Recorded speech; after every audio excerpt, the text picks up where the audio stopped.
जो जहां जहां से लोग पहुंचे हैं, मैं उन तमाम भाइयों का, बहनों का, बड़े बुजुर्गों का, अपनी पार्टी के बड़े नेताओं का, सबका धन्यवाद करता हूं।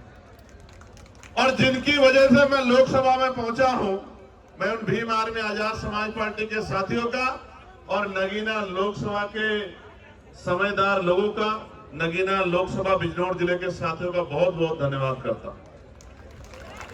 प्यारे साथियों, इस आंदोलन की जरूरत क्यों पड़ी? क्योंकि लोकतंत्र में अगर आप अपने ऊपर होने वाले अन्याय के विरोध में आवाज नहीं उठाते तो ये मान लीजिए कि ये आपके ऊपर मुस्तैद कर दिया जाता है, आपके ऊपर थोप दिया जाता है कि आप इस बात को स्वीकार करते हैं। प्यारे साथियों, आप याद करके देखिए, इस देश में हमें कुछ भी मांगने से नहीं मिला। हर चीज के लिए हमारे अपने बीच के लोगों ने, जिनको आज हम महापुरुष के रूप में मानते हैं, उन्होंने संघर्ष किया है, अपना जीवन बलिदान किया है, अपने बच्चों का बलिदान दिया है, उन्होंने अपना सुख चैन त्यागा है। उसके कारण आज इस देश में कमजोर वर्गों के लोगों को हक और अधिकार मिलने का काम हुआ। प्यारे साथियों, मैं आज उदाहरण देके बताऊंगा। जो भी डिबेट करना चाहता है, मैं चैलेंज करके कहता हूं, जिस भी पार्टी के राष्ट्रीय अध्यक्ष में हिम्मत हो, वो आजाद समाज पार्टी के राष्ट्रीय अध्यक्ष से डिबेट करे। मैं सामान्य डिबेट में इसलिए नहीं जाता क्योंकि आजकल चैनलों पे डिबेट का अस्त्र खत्म हो गया है। अपने स्वाभिमान सम्मान की रक्षा स्वयं करनी है, वहां कोई भी आके बैठ जाता है और कुछ भी कहने लग जाता है। हम इतने लोगों का प्रतिनिधित्व करते हैं, इसलिए हमारी जिम्मेदारी है कि हम अपने सम्मान की रक्षा भी स्वयं करें। इसलिए मैं चैलेंज करता हूं कि जिनका भी प्रतिनिधित्व लोकसभा में है, उस पार्टी का कोई भी राष्ट्रीय अध्यक्ष यूजीसी के विषय पे हमसे डिबेट करे, और जो कमजोर वर्गों के विषय पर डिबेट करे, मुसलमानों के विषय पर डिबेट करे, ईसाइयों के विषय पर डिबेट करे, सिखों के विषय पर डिबेट करे, बौद्धिस्टों के विषय पर डिबेट करे, कर्मचारियों के विषय पर डिबेट करे, किसानों के विषय पर डिबेट करे, दलितों पिछड़ों के हक अधिकारों के विषय पर डिबेट करे, तो हम उनको जवाब देके बताएंगे कि हम जमीन से आए हैं, किसी नेता के पोते, बेटे, पोती, बेटी नहीं है। हमें जमीन का पता है कि आज हालात क्या है और लंबे समय से हालात क्या थे। प्यारे साथियों, बड़े गौर से सुनो। नारे तो आप लगा रहे तो बहुत दिनों से, लेकिन खाली नारे से बात नहीं आगे बढ़ेगी। प्यारे साथियों, मैं जानता हूं शिक्षा के दरवाजे किसी और ने नहीं खोले। अगर राष्ट्रपिता ज्योतिबा फूले प्रयास नहीं करते तो आज हमारे तन पे ये कपड़े नहीं आते।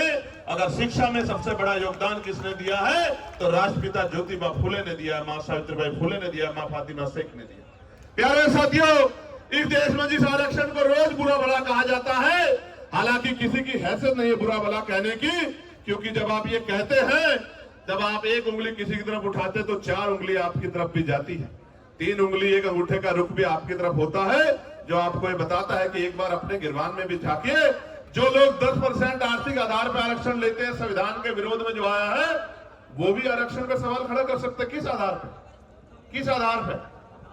जो लोग सदियों से आरक्षण का लाभ लेते आ रहे हैं, तमाम संस्थानों पे काबिज हैं, जिन्होंने कमजोर वर्गों के लोगों को उनकी दुख तकलीफों के बाद, उनके भूखे पेट के बाद, जब उनकी बच्चों को तन ढकने का अधिकार नहीं था, जिन्होंने उनके आंसुओं के बाद भी, जिनके मुंह से एक शब्द भी हाय का भी नहीं निकला कि इनके साथ गलत हो रहा, वो हमसे सवाल कर रहे हैं। नहीं, आपको कोई अधिकार नहीं सवाल करने का।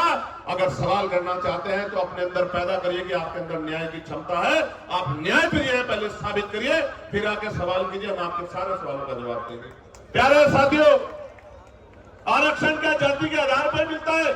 आरक्षण क्षेत्र के आधार पर भी मिलता है। आप जाके देखो, जम्मू कश्मीर में आरक्षण क्षेत्र के आधार पर मिलता है। आप जाके देखो, हिमाचल में आरक्षण क्षेत्र के आधार पर मिलता है। आप जाके देखो, उत्तराखंड में आरक्षण क्षेत्र के आधार पर मिलता है। कौन कहता है जाति के आधार पर मिलता है? आरक्षण उनको मिलता है जो पीछे रह गए हैं, जिनका प्रतिनिधित्व कम है। और इस देश का मैं गारंटी से कहता हूं, कास्ट सेंसस करा के आप लोग डेटा उठा के लाइए, आज डिबेट कीजिए और बताइए आपकी संख्या कम है। मैं गारंटी देता हूं, मैं चंद्रशेखर आजाद जो लोकसभा का सदस्य है और आजाद समाज पार्टी भीम आर्मी में कार्यकर्ता, मैं वचन दे कहता हूं, अगर किसी विभाग में आपका आरक्षण कम हुआ, चाहे वो विधानसभा हो या लोकसभा हो या कोई भी विभाग हो, अगर आपका आरक्षण, आपका प्रतिनिधित्व कम हुआ, मैं वचन देकर कहता हूं कि दलित पिछड़ों की लड़ाई को पीछे छोड़ के पहले आपकी लड़ाई लड़ने का काम करेंगे। इस बात का मैं आपको विश्वास दिलाता हूं। मैं संविधान को मानने वाला व्यक्ति हूं, न्याय प्रिय व्यक्ति हूं, इसलिए आपसे कह रहा हूं। तो मगर सच का सामना तो करना ही पड़ेगा। इस देश में अगर आरक्षण आया सबसे पहले तो 1902 में आया, जिसको छत्रपति साहू जी महाराज ने लागू किया, किसी और ने लागू नहीं किया। पूर्वी वंश के छत्रपति साहू जी महाराज ने लागू किया, उससे पहले तमाम न्यायप्रिय लोगों पे था अवसर, उन्होंने लागू नहीं। इस देश में अगर वोटिंग राइट मिला, इस देश के बहुसंख्यक लोगों को, बालिग लोगों को वयस्क मताधिकार मिला, सार्वभौमिक मताधिकार मिला, इसका श्रेय अगर किसी को जाता है तो वो बाबा साहब अम्बेडकर को जाता है। आपको इतिहास पढ़ना चाहिए। 1919 से पहले इस देश में बहुत कम परसेंट लोग वोट करते थे। मॉन्टेगो चेम्सफोर्ड सुधार समिति बनी और सुधार समिति ने नए पैमाने तय किए कि वोट देने का अधिकार उनको मिले जो जमींदार हैं, जो भूमि जिनके पास बड़ी संख्या में है, जो लगान देते हैं, जो टैक्स देते हैं, जो बहुत पढ़े लिखे हैं, जो पूंजीपति हैं, जिन पे व्यापार है। आप इतिहास उठा के देखो, जिन्होंने आंख ही या जिनको अपने अधिकारों का पता ही संविधान के आने के बाद लगा है, उनकी संख्या कितनी रही होगी, आप इस बात को महसूस करके देखें। तो इसलिए मैं कह रहा हूं कि कुछ भी मांगने से नहीं मिला है। भारत ऐसा देश है जहां बाबा साहब अम्बेडकर ने, जिस तरह आज हम इकट्ठा हुए, बहिष्कृत हितकानी महासभा के बैनर तले ज्ञापन दिया। उस ज्ञापन के बाद साइमन कमीशन भारत आया और साइमन कमीशन जब भारत आया, उनकी रिपोर्टों के आधार पर गोलमेज कॉन्फ्रेंस हुई और तीनों गोलमेज कॉन्फ्रेंस के बाद बाबा साहब अम्बेडकर ने यह सुनिश्चित करवाया कि कमजोर वर्गों के लोगों को भी वोट का अधिकार मिलना चाहिए। तब इस देश में, और आपको जान के खुशी होगी कि न्यायप्रिय चरित्र जिसे कहते हैं, कि भारत पहला ऐसा देश है कि संविधान के लागू होने के साथ देश की महिलाओं को और गरीब और अमीर तमाम तबकों के लोगों को वोटिंग राइट मिलने का काम हुआ। ये काम अमेरिका नहीं कर पाया, ये काम जर्मनी नहीं कर पाया, ये काम यूरोपियन कंट्री नहीं कर पाई, ये काम इंग्लैंड नहीं कर पाया। ये काम अगर किसी ने किया कि महिलाओं को बराबर का अधिकार मिले, तो ये भारतीय संविधान में बाबा साहब अम्बेडकर ने किया। हिंदू कोड बिल पे इस्तीफा दिया जब महिलाओं को उनके अधिकार नहीं दिला पाए, पिछड़ों को उनके अधिकार नहीं दिला पाए। इसलिए हम तो लंबे समय से उपेक्षाओं से लड़ रहे हैं। मैं बात आपको क्यों बता रहा हूं? जब हम चारों तरफ देखते हैं तो मानव रामसु वर्मा दिखाई देते हैं, संत राम बी प्रजापति दिखाई देते हैं, मान्यवर काशीराम साहब दिखाई देते हैं, मान्यवर दीना भाई वाल्मीकि साहब दिखाई देते हैं। जब हम चारों तरफ देखते हैं, संत गाडगे जी महाराज दिखाई देते हैं, नारायण गुरु दिखाई देते हैं। जब हम चारों तरफ देखते हैं, बाबू सिंधियाल चौरसिया दिखाई देते हैं, परमानंद लोधी जी दिखाई देते हैं, अवंतिका बाई लोधी जी दिखाई देती हैं, झलकारी बाई दिखाई देती है, तमाम हमारे महापुरुष और वीरांगनाएं दिखाई देती हैं। ये सब कौन है? इन्होंने हमारी बस्ती में जन्म नहीं लिया, इन्होंने हमारे जिले में जन्म नहीं लिया, इन्होंने हमारे प्रदेश में जन्म नहीं लिया, मगर हम अपने माँ बाप से ज्यादा इनका सम्मान करते हैं और इनके सम्मान पे खून की बूंद बूंद लगा सकते हैं। उसका कारण क्या है आप जानिए। उनका कारण ये है कि इन महापुरुषों ने अपने बच्चों को भी पीछे छोड़ दिया, इन्होंने हमारे लिए अपना पूरा जीवन जिया। इनकी वजह से आज हमें अधिकार मिले। इसका मैं उदाहरण बताता हूं। बाबा साहब अम्बेडकर ने अपने जीवन में 3 लोगों को गुरु माना। धार्मिक गुरु उन्होंने, न्यायिक गुरु के तौर पर उन्होंने महामानव तथागत बुद्ध को अपना गुरु माना। शिक्षा के क्षेत्र में उन्होंने राष्ट्रपिता ज्योतिबा फुले को अपना गुरु माना और अंधविश्वास पाखंडवाद को, यानी कि विज्ञानवाद के तरफ के आधार से बात करने के लिए उन्होंने गुरु कबीर जी को अपना गुरु माना।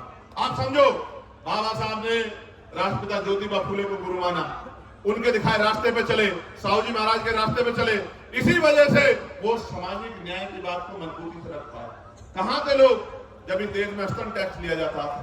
कहां थे लोग इस देश में जब विधवा विवाह रोका गया था? कहां थे जब सती प्रथाएं होती थी? कौन खड़ा था इस बात को लड़ने के लिए जब महिलाओं को जिंदा जला दिया जाता था? वही महापुरुष खड़े थे जो समझते थे कि हर व्यक्ति के जीवन का मूल्य क्या है।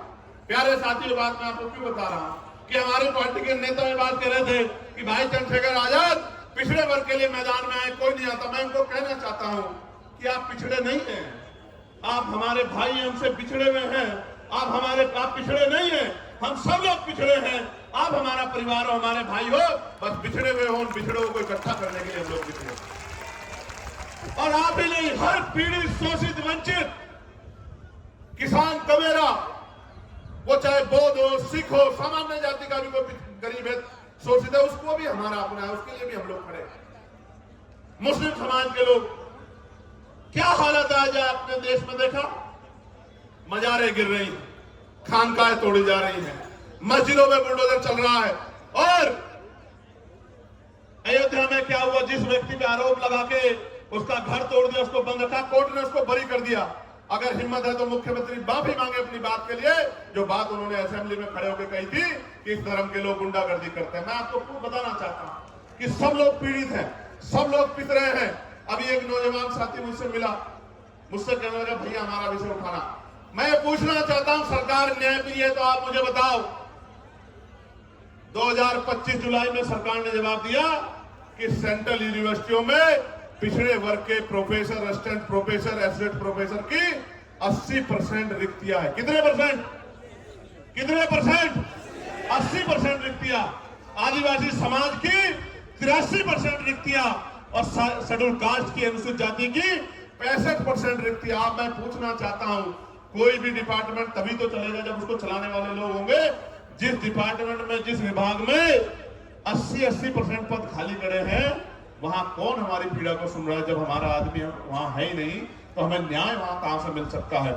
45 सेंट्रल यूनिवर्सिटियों में 38 जो है, जो वाइस चांसलर है, कुलपति है, वो सामान्य जाति के हैं। हमारा विरोध ये नहीं है कि सामान्य जाति के हैं, हमारा विरोध ये है कि 45 में से 38 कितने परसेंट बैठता है कि SC, ST, OBC के लोगों में काबिलियत नहीं है? किस आधार पे आप ये बात कहना चाहते हो? एक SC का, एक ST का, 5 OBC समाज के, जिनकी संख्या 52%, उनको 12% भी नहीं मिल रहा है। इसलिए आंदोलन करना पड़ता है, इसलिए यहां आना पड़ता है। हम तो जानते हैं, मैं आपको इस मंच से कह रहा हूं, फिर कह रहा हूं, याद करो फूले साहब को, याद करो साहू जी महाराज को, याद करो पेरियार को, याद करो रामसु वर्मा जी को, याद करो बाबू जगदेव प्रसाद कुशवाहा जी को, याद करो जननायक कपूरी ठाकुर जी को, याद करो परमानंद लोधी जी को, याद करो संतराम B.A. प्रजापति जी को, याद करो शिवराज चौरसिया जी को, याद करो। और मैं आपको भी कहता हूं, मुस्लिम समाज के मेरे भाइयों, कि अगर सर सैयद अहमद खान नहीं होते तो एक यूनिवर्सिटी भी आपके लिए नहीं बनती। आपको आइडिया नहीं है, कोई आपको पूछने वाला नहीं। और अगर आपके लिए यूनिवर्सिटियां नहीं होती, आपको तालीम नहीं मिलती, तो आपको इस देश के सिस्टम में आने का मौका ही नहीं मिलता। जब आप डॉक्टर, इंजीनियर, IAS, IPS, वकील तक नहीं बन पाते, तो आपकी कलम में ताकत नहीं होती, आप कहां से किसी का भला कर पाते? आप तो अपना भला भी नहीं कर पाते। आपने देखा, उनके बाद 2 लोगों ने यूनिवर्सिटी बनाने का काम किया, और दोनों के परिवारों का क्या हाल है? आजम भाई के परिवार का क्या हाल है आप देखो, और इकबाल भाई के परिवार का क्या हाल है सहारनपुर में, आपने देखा। अगर वो कोई व्यापारी को बना लेते तो कोई दिक्कत नहीं थी। यूनिवर्सिटी बना के पढ़ाओगे और उनको सिस्टम में लाओगे तो लड़ाई हो जाएगी। बस असल बात है, मैं आपको ये बता रहा हूं मेरे प्यारे साथियों, प्रदेश का, देश का कोई डिपार्टमेंट उठा के देख लो, अगर आप बैकलॉग ढूंढोगे तो मैं लिख के देता हूं कि अगर बैकलॉग भरा जाए तो आज ही 5, 7, 10 lakh schedule caste, schedule tribe, backlog, backward के लोगों को नौकरी, सरकारी पक्की नौकरी मिलने का। लेकिन इन सरकारों ने क्या कर रखा है? इन्होंने ठेके संविदा पे अपने लोग रख रखे हैं, कम पैसे में लोग रख रखे हैं। जो लोग रख रखे हैं उनको पूरा पैसा नहीं मिलता, कॉन्ट्रेक्चुअल जॉब दे रखी है, क्योंकि आरक्षण ना देना पड़े SC, ST, OBC के लोगों को। इसलिए मैं आपको कहना चाहता हूं, ये जो UGC आया, मैं इसका धन्यवाद करूंगा इस गाइडलाइन का। इसके आने से कई लोगों के चेहरे बेनकाब हुए, जो कहते थे हम सेकुलर हैं, हम न्यायप्रिय हैं।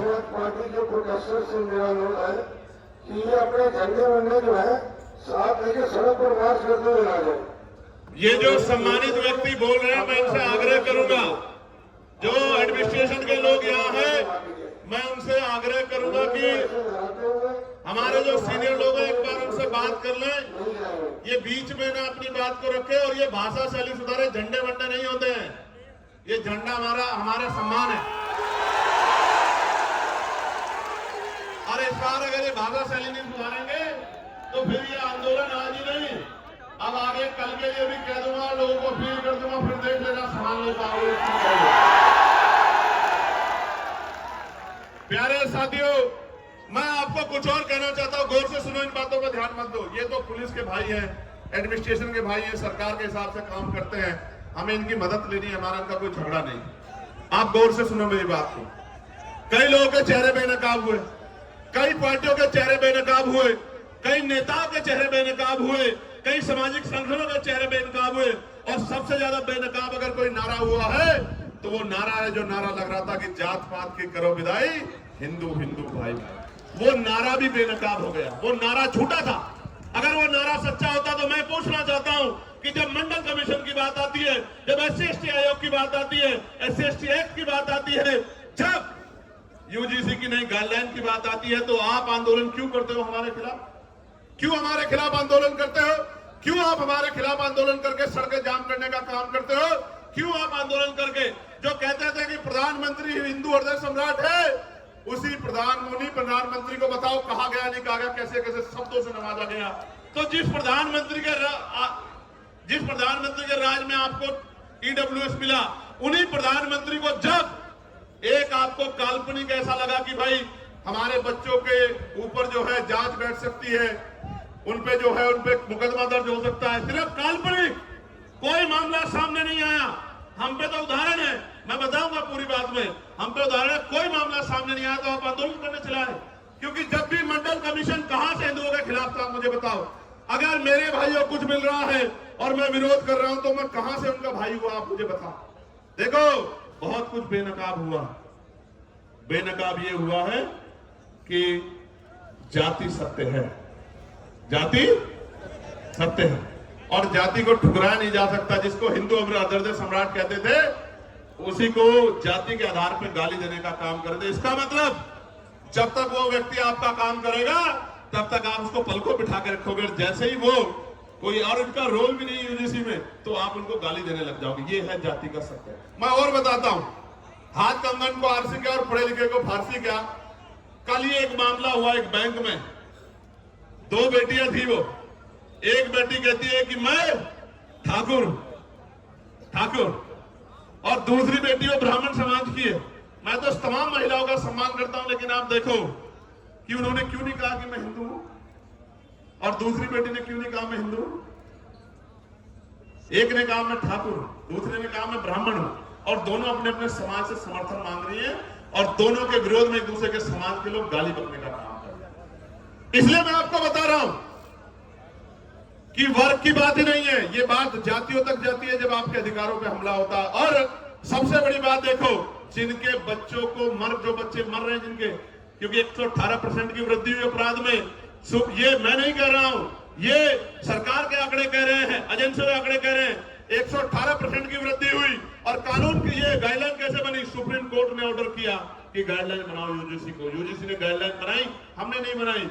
और उस गाइडलाइन में जैसे ही पिछड़े वर्ग के लोगों को जोड़ा, क्योंकि गाइडलाइन तो 2012 में बनी थी, 2012 में बनी थी, लेकिन जैसे ही पिछड़े वर्ग के लोगों को जोड़ा, तत्काल विरोध शुरू हो गया। मैं आपको बताना चाहता हूं कि इस नारे के पीछे अगर कुछ है तो वो पिछड़े वर्ग के लोगों का विरोध है। इस बात को मेरी आप याद रखना। ये सरकारें, इनकी सोच पिछड़ा वर्ग विरोधी है।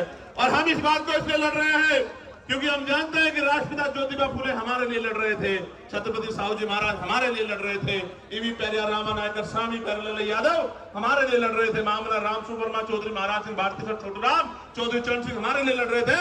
इसलिए आज हम यहाँ सीना तान के खड़े हैं कि हम अपने भाइयों को अकेला नहीं महसूस होने देंगे, उनके साथ। प्यारे साथियों,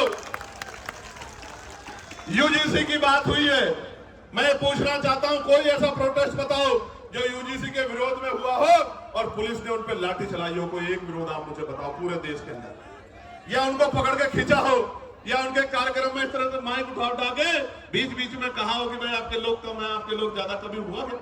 लेकिन जैसे आप लोग आंदोलन करने आए, कहां BHU में, कहां गोरखपुर यूनिवर्सिटी में, कहां लखनऊ यूनिवर्सिटी में, कहां JNU में, कहां DU में, आपको पीट भी रहे हैं और पीट के उठा के बंद भी कर रहे हैं। क्योंकि जो समाज प्रभावी होता है, जिनके पास मीडिया होता है, जिनके अधिकारी होते हैं, जिनकी एजेंसियां होती हैं, जिनके पास वॉइस होती है, उनकी छोटी से छोटी बात भी लाखों मील तक दूर जाती है। और जिनकी आवाज नहीं होती उनको हत्या करके लटका दिया जाता है।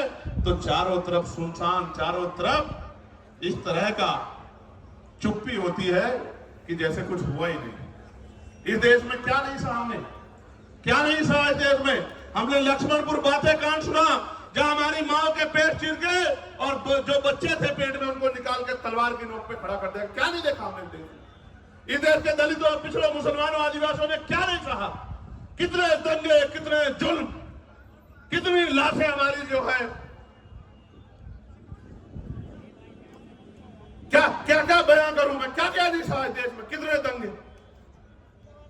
कितनी एनसीआरबी का डेटा क्या कहता है, कितनी बच्चों की इज्जत लुटती है।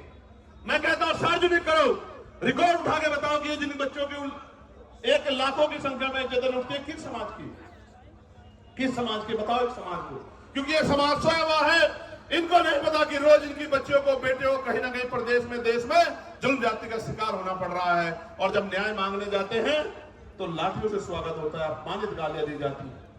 इसलिए मैं कह रहा हूं कि ये नारा तार्किक नहीं है, जो नारा लगा के आपको लंबे समय से बेवकूफ बनाया जा रहा। ये नारा तार्किक होता तो मैं गारंटी देता हूं कि यूजीसी गाइडलाइन के खिलाफ कोई आदमी सड़क पे नहीं आता। वो कहता कि यूजीसी गाइडलाइन, अच्छा डर कौन, डरेगा कौन? कानून कितने हैं देश में? 302 है, 304 है, 308 है, 307 है। कितने कानून है? इतने कानून बने हुए हैं, हर कानून का दुरुपयोग हो सकता। कोई दुरुपयोग का एक तो मामला आता। 2012 से SC ST के उसमें गाइडलाइन बनी हुई है, आप पे 10 मामले हैं जो आपके खिलाफ फर्जी दर्ज हो गए हो।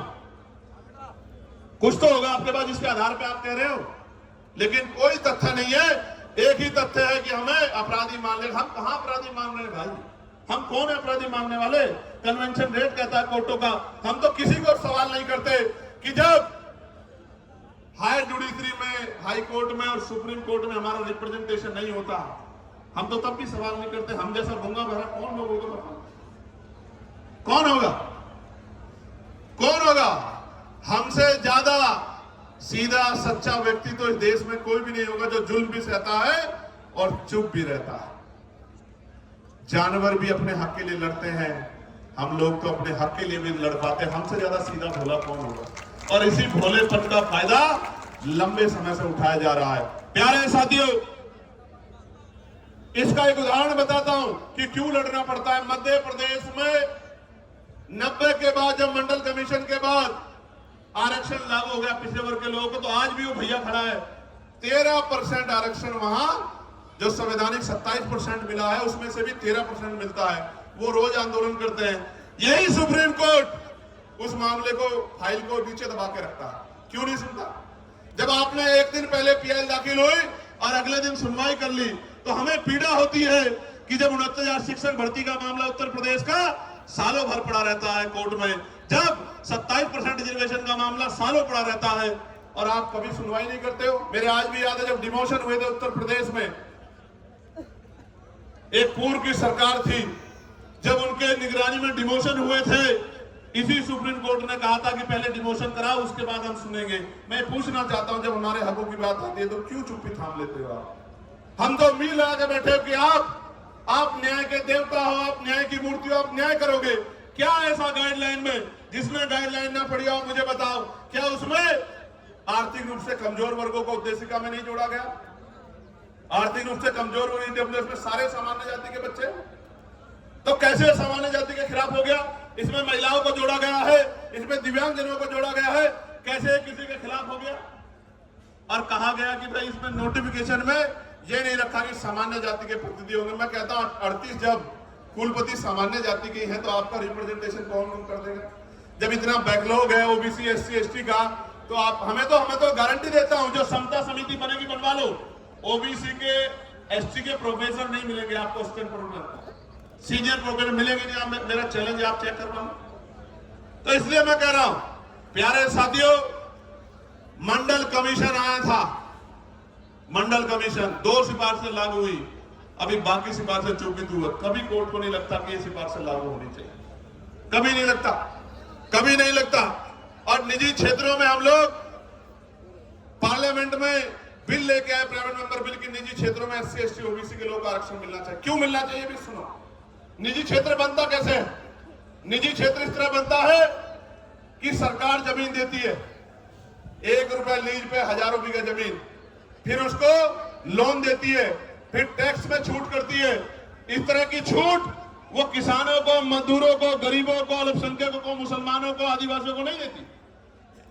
इतने सब प्रावधानों के बाद तब जाके वो प्राइवेट सेक्टर बनता है।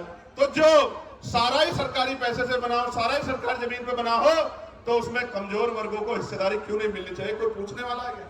इसलिए हमने कहा कि निजी क्षेत्रों में भी आरक्षण की व्यवस्था होनी चाहिए।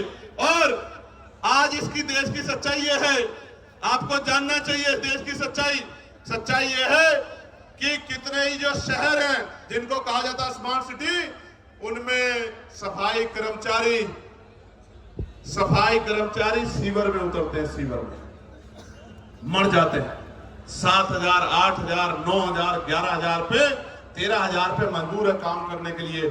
मैं आपको जिम्मेदारी के तौर पर कहना चाहता हूं, जानबूझ के जाति के आधार पर ये काम दिया गया है और जाति के आधार पर इसके वेतन का निर्धारण किया गया है। पर की नौकरी छीन के ठेकेदारी सुविधा पे नौकरी देके आज भी हमारे लोग गटर में मरते। किसी को दुख क्यों नहीं होता? क्यों नहीं सुप्रीम कोर्ट संज्ञान लेता? एक मुख्यमंत्री असम का ये कहता है कि 5 की जगह 4 रुपए दो, इतना सताओ कि ये प्रदेश छोड़ के भाग जाए। जो वीडियो जारी करता है जिसमें सीने पे गोली मारने का जो है निर्देश दिया गया है, मैं पूछना चाहता हूं सुप्रीम कोर्ट सू मोटो क्यों नहीं लेता है? इस वायलेशन में सुप्रीम कोर्ट चुप क्यों है? हमारे नरसंहार पर सुप्रीम कोर्ट चुप क्यों है?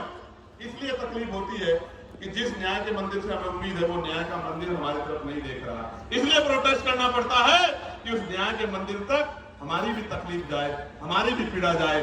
हम भी इस देश के लोग हैं, हम भी देश में टैक्स देते हैं, हम भी देश को सींचते हैं, हम ही देश की बिल्डिंगें बनाते हैं, हम बड़े बड़े शहरों की बिल्डिंगें बनाते हैं, उसमें हमारा पसीना लगता है न्यूनतम वेतन मजदूरी पे, और मजदूरी मांगने पे हत्या भी होती है। हम इस देश की बिल्डिंगें बनाते हैं, हमारे पसीने खून से बिल्डिंगें बनती हैं। हमारी माएं, हमारी बहनें, हमारे बच्चे पेट पे जो है हमारी माएं बच्चे बांध के इस बिल्डिंगों में ईंटें चढ़ा के मशीनरी तो आ जाइए, इस देश को मजबूत करने का काम करते हुए बड़ी बड़ी बिल्डिंगें बनाती है। इन बिल्डिंगों में हम पे रहने के लिए स्थान नहीं होता है। ये सब हमारे सामने। सरकार कहती है हम प्रधानमंत्री आवास योजना चला रहे हैं, लेकिन आप देखो हल्द्वानी में कैसे बसे बसाए लोगों को उजाड़ने का काम किया जा रहा है। इसलिए दर्द होता है कि चारों तरफ हमें कोई सुनने वाला नहीं। प्यारे साथियों, मैं कर्मचारियों की पीड़ा को समझता हूं, ठेकेदारी सुविधा पर जिस तरह उनको लूटा जा रहा, मैं इस बात को समझता हूं। मैंने कहा कि जो भूमि ने कमजोर हैं, जिनको पट्टे दिए गए थे दलित पिछड़े वर्ग के लोगों को, वो सारे पट्टे छीनने का काम सरकारें कर रही है, गुंडागर्दी कर रही है, भूमाफिया कर रही है। लेकिन सुप्रीम कोर्ट संज्ञान नहीं लेता, और अगर फाइल जाएगी, और मैं दूसरों की नहीं कहता, मैं अपने मामलों का जो अन्याय मेरे साथ हुआ इनको लेकर सुप्रीम कोर्ट जाऊंगा। आप देखना कितने दिन बाद फाइलों का मौका मिलेगा, आप निर्धारण करना। मैं कहना कहा ना प्रत्यक्ष प्रमाण की जरूरत नहीं है। मैं भी जाऊंगा सुप्रीम कोर्ट बहुत जल्दी अगले 10 दिन के अंदर। मैं देखूंगा कि हम कमजोरों की पीड़ा को भी इस तरह सुना जाता है क्या? जब सरकार हम पे जुल्म करती है, जब सरकार हम पे अन्याय करती है, निर्दोष होते हमें जेल भेजने का काम करती है, हम पे रासुका लगाती है, हमारे बच्चों को पीटने का काम करती है, हमारी हड्डियां तोड़ने का काम करती है, हमें करंट लगाने का काम करती है, तो ये सुप्रीम कोर्ट हमारी पीड़ा को भी सुनता नहीं सुनता। मैं जाऊंगा। प्यारे साथियों, आज इस देश में शिक्षा बाजार बन गई है, शिक्षा बाजार बन गई है। गरीब आदमी अपने बच्चों को अच्छी पढ़ाई नहीं दिला सकता है, कोई पूछने वाला नहीं है। बच्चे पढ़ेंगे नहीं तो आगे कैसे जाएंगे? और जो चला जाता है वो हिंसा का शिकार हो जाता है, जातीय भेदभाव का शिकार हो जाता है। मैं दूर नहीं जाता, कहते हैं ना कि भाई उदाहरण की जरूरत पड़ती है। मीडिया के साथी यहाँ हैं। वर्ष 2012 में वर्धमान जो सफदरजंग है महावीर मेडिकल कॉलेज में SC/ST समुदाय के MBBS कर रहे छात्रों को फिजियोलॉजी के लिखित टेस्ट में जाति देखकर जानबूझ के फेल किया गया। आरोप लगे, जांच हुई, और आपको जान के अचरज होगा, छात्रों की शिकायत पे जब दर्ज हुई, सरकार ने कमेटी बनाई जिसका नाम था मुंगेकर कमेटी। मुंगेकर कमेटी की जांच में पता लगा कि SC/ST के बच्चे के पेपर पे अंकित जाति देख के चुन के फेल किया गया। तो हमारे मन में सवाल क्यों ना पैदा हो कि हमारे साथ कास्ट बेस्ड डिस्क्रिमिनेशन होता है। और ऐसा ही नहीं, कमेटी की रिपोर्ट पे कोर्ट ने उन छात्रों को मात्र पास ही नहीं किया, दोषियों के खिलाफ 10-10 लाख रुपए का मुआवजा देने के लिए आदेश दिया, दोषियों पे कार्रवाई की। मैं इसलिए आपसे कह रहा हूं कि होता है डिस्क्रिमिनेशन, कास्ट बेस्ड डिस्क्रिमिनेशन होता है, इसीलिए तो हम कह रहे हैं। और हमने थोड़ा ही गाइडलाइन बनाई, हमारी पीड़ा को आपने कहा सुना, सुप्रीम कोर्ट के आदेश को आपने सुन के गाइडलाइन बनाई। मैं धन्यवाद करूंगा कि उन गाइडलाइनों को हमारे पढ़े लिखे लोगों ने पढ़ा। भाई देखो, 2 तरह का समाज है अभी। एक वो जो हाशिए पे गांव में रहता है, लेकिन वो मेहनत मजदूरी करके उनके पिताजी भी अपने बच्चे को यूनिवर्सिटी भेजने का काम कर रहे हैं। यूनिवर्सिटी क्यों भेज रहे हैं? कि मेरी गरीबी, बेबसी, लाचारी, परेशानी, बीमारी, तकलीफों को ये मेरा बेटा पढ़ लिख के doctor, engineer, IAS, IPS professor बन के 2 रुपए कमा के सम्मान का जीवन खुद भी जिएगा, मेरी तकलीफों को भी दूर करेगा, मेरे दरिद्र को भी काटेगा। वो बच्चा पढ़ने आता है लेकिन वो उत्पीड़न का शिकार हो जाता है। और ये मैं नहीं कह रहा हूं, ये एजेंसियों की रिपोर्ट कह रही है, इसलिए इस आधार पर गाइडलाइन बनी है। प्यारे साथियों, बातें तो बहुत है कहने को, लेकिन मैं ये कह रहा हूं, ये सच है कि जहां आपकी आवाज नहीं होगी वहां सुनवाई नहीं होगी। इसलिए आपको अपनी आवाज को मजबूत करना पड़ेगा। आज इस आंदोलन का पहला चरण है, आज यहां है, कल राष्ट्रीय अध्यक्ष भीम आर्मी के नेतृत्व में भोपाल में होगा। 9 तारीख को राजस्थान में हुआ था। हम लोग इतनी चैन से नहीं बैठने वाले हैं। हमें जब मुझसे कोई पूछता कि चंद्रशेखर भाई कैसे आए जीत के, तो मैं कहता हूं मैं नहीं आया, मेरे लोगों ने मुझे चुन के भेजा है, क्योंकि आज उनकी आवाज को उठाने वाला कोई भी नहीं है। आज उनके दर्द पे, उनकी दर्द पीड़ा पे बोलने वाला कोई नहीं है। मेरी क्या औकात थी कि मैं आ जाता लोकसभा में? मेरे लोगों ने वोट और नोट देके मुझे चुन के भेजा है। मेरी जिम्मेदारी बनती है कि अगर उनकी तरफ आंच है, उनकी तरफ उंगली उठे, तो मैं भी बोलूं और अपने साथ के जागरूक लोगों को भी बोलने के लिए तैयार करूं। इसलिए आज ये आंदोलन हो रहा है। प्यारे साथियों, इस देश में संविधान है, आर्टिकल 25-26 है, धार्मिक आजादी है। मैंने आज ही पार्लियामेंट में पूछा कि आप ये बताओ, तमाम त्योहारों पे आप व्यवस्था करते हो, लेकिन भगवान बुद्ध की जयंती पे, संत कबीर जी की जयंती पे, गुरु रविदास जी की जयंती पे, पेरियार जी की जयंती पे, फूले जी की जयंती पे, साहू जी की जयंती पे, तमाम जो हमारे महापुरुष हुए हैं, मुस्लिम समाज में भी हुए, सिख समाज में भी हुए, जैन समाज में भी हुए, बौद्ध समाज में भी हुए, उनकी जयंतियों के अवसर पे, उनके धार्मिक आयोजनों पे आप बजट क्यों नहीं देते हो? बताओ। आप ईद पे क्या बजट खर्च करते हो? आप मुहर्रम पे क्या बजट खर्च करते हो? आप शब बारात पे क्या बजट खर्च करते हो? क्या इस देश के धन पे कुछ ही लोगों का अधिकार है? फिर ये देश, ये सरकार सबका साथ सबके विकास के झूठे के नारे के साथ क्यों खड़ी है? ये कहे कि धन तुम्हारा और अधिकार हमारा, धन तुम्हारा, अधिकार हमारा, हम अपने लोगों को देंगे, ये सच बताने का काम करें। हम जानते हैं सच क्या।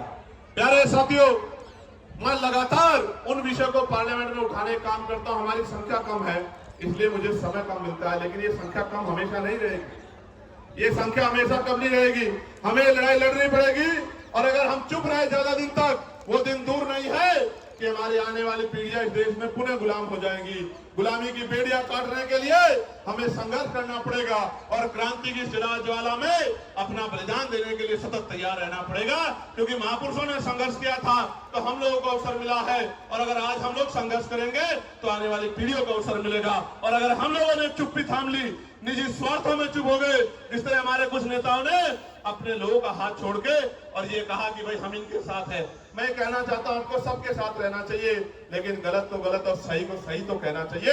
अगर गलत होता तो मैं भी उनकी बात करता, लेकिन जब गलत नहीं है तो सिर्फ वोट के लिए आप उधर चले गए।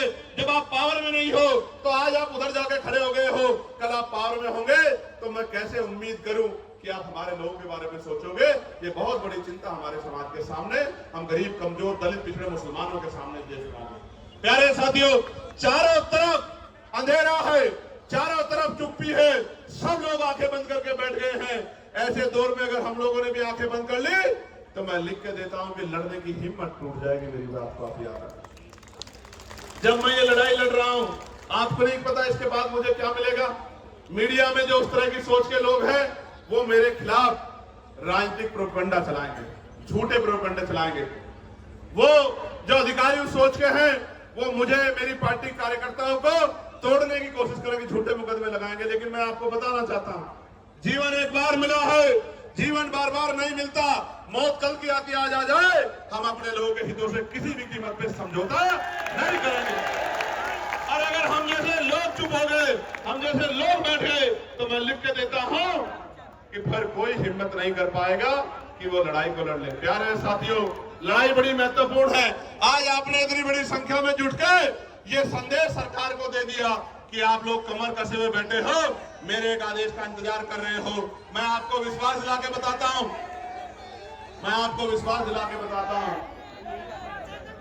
चंद्रशेखर आजाद के लिए, आजाद समाज पार्टी के एक सिपाही के लिए, हमारे नेताओं के लिए, कार्यकर्ताओं के लिए समाज हित पहले है, व्यक्तिगत हित बाद में है। हम मिट तो सकते हैं लेकिन समाज के हितों से समझौता करके झुक नहीं सकते। मेरी बात को आप, मैं अकेला व्यक्ति था, भंते जी यहां बैठे हैं, मैं अकेला व्यक्ति था जिसने बीटी एक्ट के खिलाफ आवाज उठाई कि बीटी एक्ट 1949 खत्म किया जाए, क्योंकि उसमें मोदी समाज के लोगों के साथ अन्याय हुआ। प्यारे साथियों, ये बातें मैं आपको इसलिए बता रहा हूं कि आपको जागरूक होना पड़ेगा। यहाँ तो बहुत सारे ऐसे लोग हैं जो बिल्कुल अपने से दिखाई देते हैं, ऐसा ही पढ़ना पहनते हैं लेकिन अपने नहीं हैं। आज तो हर पार्टी आपको लुभाने के लिए अपने नेताओं को, फरीदाबाद के लोग सुनो, पलवल के लोग सुनो मेरी बात को, हर पार्टी ऐसे पटके पहना के अपने लोगों को घुमाने लगी है, लेकिन ऐसा पटका पहनने वाला सच्चा नहीं हो सकता। बाबा साहब अम्बेडकर को और बहुजन महापुरुषों की विचारधारा पे चलने वाला व्यक्ति सच्चा हो सकता है। नीला पटका तो बाजार की हर दुकान पे मिल जाएगा, कोई भी पहन के हो जाएगा। कोई पार्टी बताओ, आप औरों को छोड़ो, भारतीय जनता पार्टी को देखो, जिन आरएसएस के लोगों ने जीते जी बाबा साहब की शव यात्रा निकाली, वही आरएसएस के बीजेपी के लोग सबसे बड़ा फोटो बाबा साहब का लगाते हैं, नहीं लगाते हैं? तो अगर बाबा साहब की फोटो लगाने वाला सच्चा है, नीला पटका पहनने वाला, मात्र नीला पटका पहनने वाला सच्चा है, तो हर वो व्यक्ति सच्चा है जो वोट के लिए आपको जय भीम कर रहा है या नमस्कार कर रहा है। मैं आपको कहना चाहता हूं मेरे लोगों, ये वोट का अधिकार नहीं होता, ये वोट का अधिकार नहीं होता तो ये अमीर लोग आपकी बस्तियों में नहीं आते। मेरे लोगों, ये वोट का अधिकार नहीं होता तो ये अमीर लोग आपकी गलियों में नहीं आते, आपके घरों में नहीं जाते। और आप देखो किस तरह की व्यवस्था है कि आज भी अगर भेदभाव नहीं है तो बहुत सारे नेता जाके कमजोर वर्गों के घरों में खाना खाने का नाटक क्यों करते हैं भाई? खाना खाने का नाटक क्यों करते हैं? इसलिए करते हैं कि वो एहसास कराना चाहते हैं कि हम बदल रहे हैं। आप बदलते तो हमारे खिलाफ विरोध क्यों करते? क्यों विरोध करते हमारे खिलाफ? हमारे बच्चों की जान जा रही है, आप पे एक मामला नहीं है। मैं चैलेंज करता हूं, अगर झूठे मुकदमे दर्ज करने की बात आप कर रहे हैं तो 12 से गाइडलाइन बनी है, 26 हो गया है। आप 100 मामले उठा के लेकर हम लोग चर्चा करेंगे आपकी बात को सुन।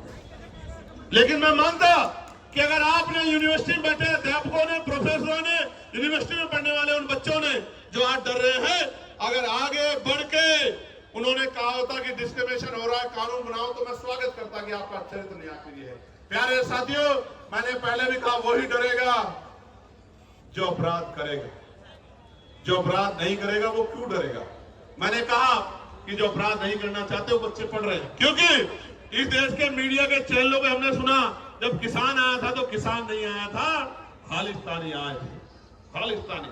जब एनआरसी का आंदोलन चल रहा था तो मुसलमान नहीं लड़ रहा था, जैन सिख बौद्ध नहीं लड़ रहा था, पता नहीं क्या क्या नाम दिए गए थे। जब अपने हकों के लिए दलित पिछड़े आते हैं, आदिवासी आते तो नक्सली कहा जाता है। इसलिए मैं टीवी को सुन के ही समझ आता है कि जो अभी कुछ दिन पहले आंदोलन कर रहे थे वो आंदोलनकारी नहीं थे, वो आंदोलनकारी नहीं थे, क्योंकि जिनको पढ़ना है वो तो पढ़ रहे हैं। मैंने तो अपने बच्चों से कहा कि आप मत जाओ कहीं भी, आजाद समाज पार्टी है, भीम आर्मी है, हमारा लीगल सेल है, आर्य जी है, रजनीश जी है, हम लोग लड़ेंगे ना भाई। जिनको हम लोग वोट देते हैं उनकी क्या जिम्मेदारी है कि वोट लेके हमसे मुंह फेर लें? फिर हमारे लिए लड़ने की जिम्मेदारी किसकी है? आंदोलन करने की जिम्मेदारी किसकी है? सरकार से सवाल पूछने की जिम्मेदारी किसकी है? विरोध प्रदर्शन करने की जिम्मेदारी किसकी है? और अगर ये काम नहीं कर रहे हैं तो वो हमारे नेता नहीं हो सकते हैं। अगर अपने हमारे बच्चों को लड़ने के लिए आना पड़ा तो हमारे नेताओं को शर्म आनी चाहिए। तो इसलिए मैं उन बच्चों को विश्वास दिलाने के लिए जो पढ़ रहे हैं जेएनयू में, डीयू में, जो पढ़ रहे हैं पटना यूनिवर्सिटी में, जो पढ़ रहे हैं लखनऊ यूनिवर्सिटी में, प्रयागराज यूनिवर्सिटी में, बीएच यूनिवर्सिटी में, उत्तराखंड, उन सब बच्चों को बताने के लिए आया हूं कि हमारे लिए राजनीति बाद में, समाज हित पहले, अपने बच्चों का भविष्य पहले। हम अपने बच्चों को विश्वविद्यालय में मरने नहीं देंगे, इसलिए हम लोग आज मैदान में जंतर मंतर पे खड़े। प्यारे साथियों, मुझे साथियों ने आते बताया कि कुछ लोग उल्टे सीधे सवाल पूछ रहे हैं। मैं आपको कहना चाहता हूं, इन उल्टे सीधे सवालों से देखो, अपने 4 आदमी वो लेके आएंगे और अपना ही कैमरा और वो लेके आएंगे और उनके आगे कर देंगे और उनसे उल्टे सीधे सवाल पूछेंगे, वो उल्टे सीधे जवाब देंगे। इन बातों से अब हम लोग सोशल मीडिया समझदार हो गए। अब ये बातें चलने वाली नहीं, अब ये बातें किसी मोर्चे पर चलने वाली नहीं। मैं ताजा उदाहरण बताता हूं आपको। मैं कहना नहीं चाहता था मगर बताता हूं, पता लगना चाहिए आप लोगों को। मैं पिछले 20-25 दिन से सहारनपुर नहीं गया क्योंकि लगातार मैं अपने लोकसभा क्षेत्र के मुद्दों को उठाने के लिए पार्लियामेंट में कोशिश कर रहा हूं। और इस बीच में हमने रैलियां की, आगरा की रैली की, फिर हमने कन्नौज की रैली की, फिर हमने 8 तारीख को संत कबीरनगर की रैली की। तो एक घटना मेरे जिले में घटी जहां शोभा यात्रा निकालने के लिए परमिशन को लेकर विवाद हुआ। अब उन बच्चों से कहलवाया गया कि भाई चंद्रशेखर भाई ने मदद नहीं की।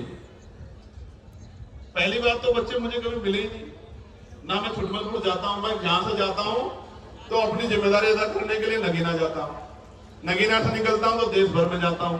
मैं कभी आराम करने छुटमलपुर जाता नहीं, तो बच्चे मुझसे कभी मिले ही नहीं। मुझे कुछ बताते तो मैं उनके लिए लड़ता, हल करने के लिए कोशिश करता। हालांकि कोई ऐसा थोड़ा कि मेरी बात टाल दे वहां, आप समझ रहे हो भाई। राजनीतिक रूप से भले ही मैं वहां बहुत मजबूत रही, लेकिन सामाजिक रूप से इतना मजबूत हूं, मैंने इतना काम किया, किसी को भी कह दूंगा वो अपनी नाक नीची करके मेरी बात को मान, इतना दम मैं रखता हूं। लेकिन काम की बात जानो, वो बच्चे मेरे पास आए नहीं, मैं घर गया नहीं, लेकिन चला गया कि देखो चंद्रशेखर भाई ने मदद नहीं की। भाई आप मुझे बताओ, मेरे पास कोई मामला नहीं आएगा, मैं कैसे मदद कर दूंगा, आप बताओ। लेकिन चला गया कि भाई चंद्रशेखर मदद नहीं कर रहे हैं, चंद्रशेखर तो भाई मुस्लिम भाइयों का मामला है इसलिए मदद नहीं कर रहे हैं। मैं पूछना चाहता हूं, ये मुस्लिम कोई अलग थोड़े, ये भी तो हमारे ही है। इनको मैं अगर किसी बात को अपने 20 नेताओं को भेज देता तो सब लोग भूल करके स्वागत कर देगा, लेकिन मुझे पता ही लगा तो मैं क्या कर दूंगा। जब पता लगा तो मैंने खबर की, तो उन्होंने नहीं कहा कि हम निकलवा देंगे भाई साहब। लेकिन आपको पता है क्या हुआ, पुलिस ने कह दिया कि हम परमिशन नहीं देंगे। मैंने डीआईजी से बात की, मैंने कमिश्नर से बात की, मैंने एसएसपी से बात की, मैंने डीएम से बात की कि निकलवाओ उनकी शोभा यात्रा, क्यों रोक रहे हो। तो बोले साहब हम नहीं देंगे परमिशन। तो ये देखो सरकार झगड़ा कराना चाहती है हमारे लोगों को, आपको समझना पड़ेगा। और मैं ये समझता हूं कि मेरी लड़ाई शोभा यात्रा तक सीमित नहीं है। मेरी लड़ाई तब तक जारी रहेगी जब तक आपको स्वाभिमान सम्मान का जीवन नहीं मिलता। मेरी लड़ाई तब तक जारी रहेगी जब आपको हक अधिकार नहीं मिलते। मेरी लड़ाई तब तक जारी रहेगी जब तक आपकी जेब में पैसा नहीं आता। मेरी लड़ाई तब तक जारी रहेगी जब तक आपके भी टूटे फूटे मकान ऐसे नहीं बनते जैसे दूसरे लोगों के हैं। मेरी लड़ाई तब तक जारी रहेगी। इसलिए मैं तो इस देश में हक अधिकार की लड़ाई लड़ रहा हूं। जो लोग मेरा मुकाबला नहीं कर सकते, आजाद समाज पार्टी भीम आर्मी के नेताओं का मुकाबला नहीं कर सकते, वो जानबूझ के इस तरह के षड्यंत्र करके तमाम तरह की चीजों के प्रयास करते हैं। मैं उनको कहना चाहता हूं, खूब प्रयास करो, समय बदल गया है। उत्तर प्रदेश में आने वाला समय आजाद समाज पार्टी काशीराम का है, मेरी बात का ध्यान। और सिर्फ उत्तर प्रदेश में नहीं है, सिर्फ उत्तर प्रदेश में नहीं है, हरियाणा में, मध्य प्रदेश में, राजस्थान में, उत्तराखंड में, मैं कहना चाहता हूं दिल्ली में, बिहार में, झारखंड में, जो उत्तर भारतीय क्षेत्र में कहना चाहता हूं डंके की चोट पे कि अगले 5 साल बाद आजाद समाज पार्टी राष्ट्रीय पार्टी होगी। मेरी बात काफी, क्योंकि हर व्यक्ति के पास समस्या है, आजाद समाज पार्टी पे समाधान है। इसलिए सब लोग एडी चोटी का जोड़ लगा के सुबह शाम षड्यंत्र करते रहते हैं। इतना काम ये अपनी पार्टी के लिए करे तो इनकी पार्टी का भी 1-2 एमएलए जीत जाएगा। अगर इतना काम करे, अपना काम नहीं करते, बस यही काम करते, कभी हमारे नेताओं को पकड़वाते हैं, कभी अखबार में ऐसी खबरें छपवाते हैं। इनसे थोड़ा डरने वाले हम लोग, इन साजिशों से हम लोग निर्देश दी डरने वाले नहीं, याद रखना मेरी बात। इनसे नहीं डरने वाले हैं, इन साजिशों से डरने वाले। लेकिन वचन देके दिल्ली से कह रहा हूं आपको, हम प्रथम और अंतिम भारतीय हैं। भारत की अस्मिता पे कोई आंच आएगी, भारत की सेना के सम्मान पे कोई आंच आएगी, जो हमारा गौरव है, हमारे अर्धसैनिक बलों पे, हमारे पुलिस के भाइयों पे कोई आंच आएगी, अगर हमें खून की कमी भी हो जाएगी तो हम अपने खून का कतरा कतरा देके इस देश के गौरव की रक्षा करेंगे। मैं आपको वचन देता हूं। हमारी लड़ाई किसी जाति से नहीं है, किसी धर्म से नहीं है, हमारी लड़ाई अधिकारों की है, हमारी लड़ाई सामाजिक न्याय की है, हमारी लड़ाई भाईचारा कैसे बनेगा। एक आदमी ताला लगा के बैठ गया, गरीबों को कुछ देना नहीं चाहता, ये लोधी जी खड़े हैं बुलंदशहर वाले, एक आदमी ताला लगा के बैठ गया, हापुड़ वाले भी, और वो देना नहीं चाहता, और हम लोग दरवाजा खटखटा रहे हैं कि हमारा हिस्सा में दे दो। कैसे जो है भाईचारा बन जाएगा।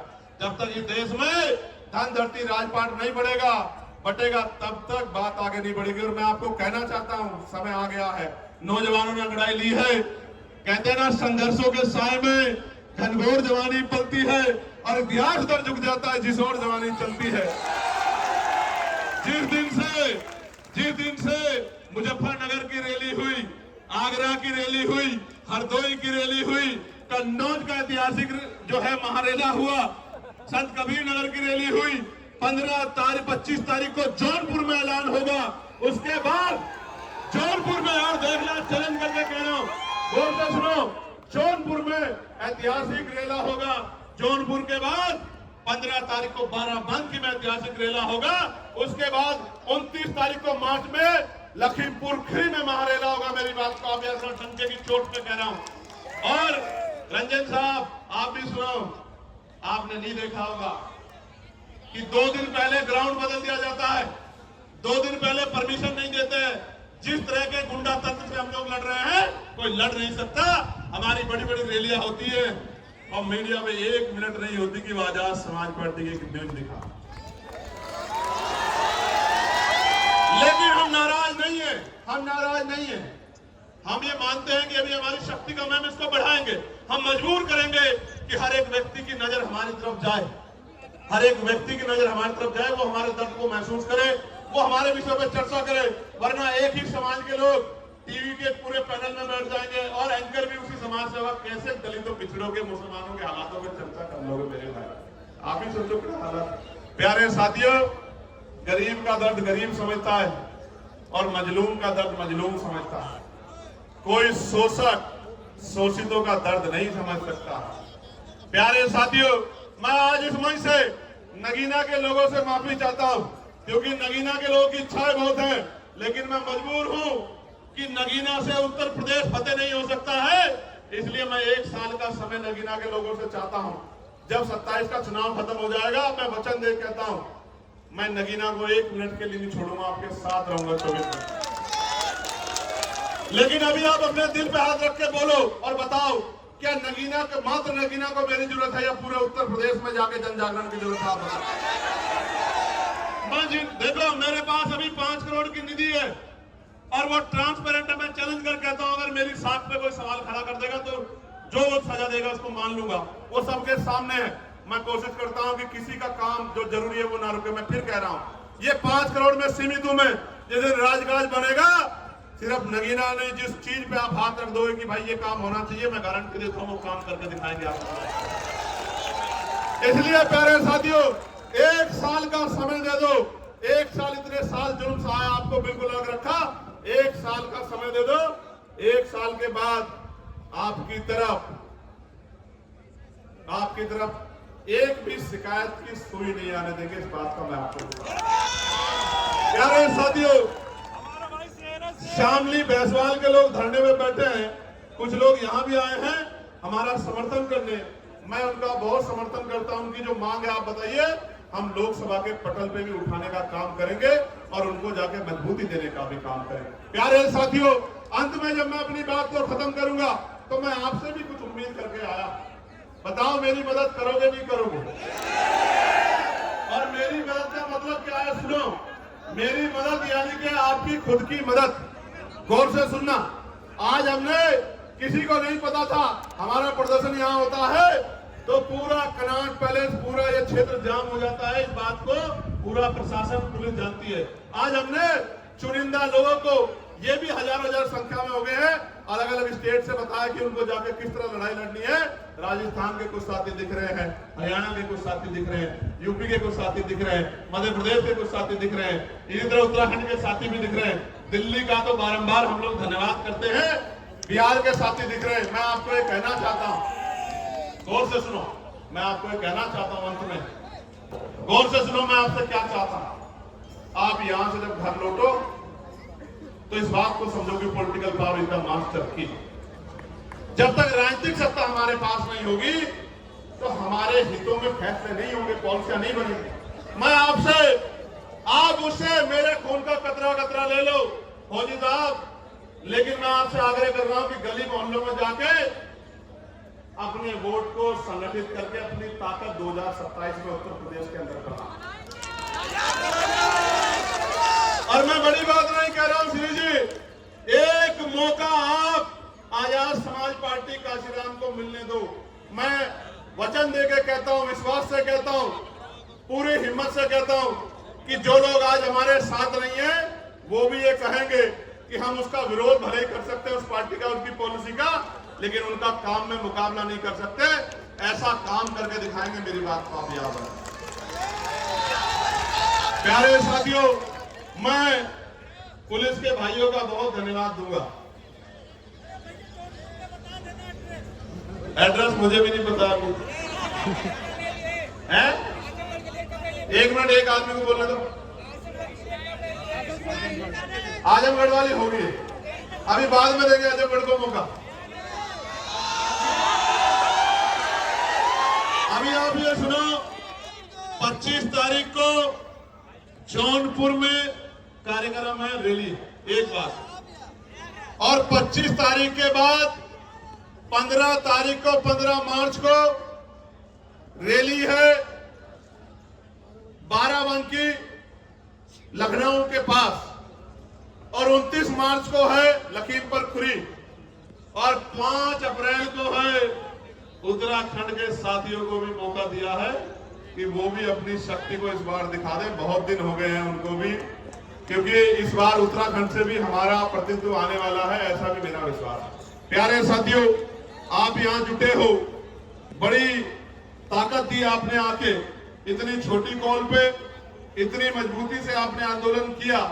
500 लोगों के आंदोलन को 50 बार टीवी पे दिखाया जाता है, 5 लोगों के आंदोलन को ब्रेकिंग न्यूज में दिखाया जाता है। आशा और उम्मीद है कि आज आपकी तरफ भी मीडिया की निगाह जाएगी, ऐसा मेरा विश्वास है। भले ही वो निगेटिव वे में जाए, भले ही वो निगेटिव वे में जाए, भले ही वो ये कहे कि बहुत शोर शराबा था, नौजवान पेड़ों पे चढ़ गए थे, पुलिस बार बार रोक रही थी, इस तरह की सारी बात करें, लेकिन कभी कभी आपके खिलाफ जो साजिश होती है उससे भी लोकतंत्र में आपका प्रचार होता है, तो इससे घबराने की जरूरत नहीं। प्यारे साथियों, ऐसे मुट्ठी बंद करो मेरे साथ सब लोग, जहां तक मेरी आवाज जा रही है मुट्ठी बंद करो। जय भीम।